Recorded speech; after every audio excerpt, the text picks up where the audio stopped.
அனைவருக்கும் வணக்கம். அண்ணன் கோவில் உதவி தொடக்கப்பள்ளியிலேருந்து அறிவு பேசுகிறேன். இப்போ நம்ம கை கழுவும் முறை எப்படின்னு சொல்ல போகிறோம். அதுக்கு முன்னாடி எப்போ கை கழுவுறோம்னு சொல்லிடலாம். நம்ம சாப்பிட்றதுக்கும் முன்னும் பின்னும் கை கழுவிடணும். டாய்லெட் போடுறதுக்கு முன்னும் பின்னும் கை கழுவிடணும். அப்புறம் சின்ன சின்ன குழந்தைங்களை தூக்குறப்ப முன்னும் பின்னும் கை கழுவிடணும். ஏன் கை கழுவுறோம்னா, நமக்கு கையில் இருக்கிற அழுக்கெல்லாம் சாப்பிட்றப்ப வயிற்றுக்குள்ளே போய் ஒட்டிடும். அது ஒட்டிருந்துச்சுன்னா நம்மளுக்கு பல நோய் வரும். அதுக்காக தான் நம்ம கை கழுவ போகிறோம். இப்போ கை கழுவுறது 8 முறை எப்படின்னு பார்த்துக்கலாம். முதல்ல நம்ம கையை முழுசாக தண்ணியில் நனைச்சிடணும்.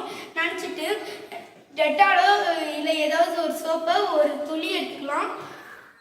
இப்போ எல்லா இடத்துலையும் இருக்கிற மாரி நம்ம நல்லா தேய்ச்சிடலாம். பாருங்கள், இப்போ நம்ம இந்த 8 முறையும் பண்ண போகிறோம். ஃபர்ஸ்ட், அப்புறம்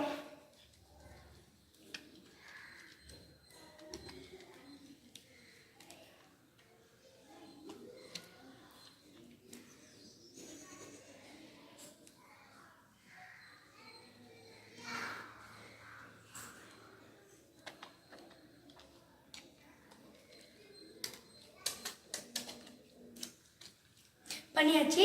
இப்போ நம்ம அந்த 8 முறையும் பண்ணியாச்சு. இப்போ கை கழுவிடலாம்.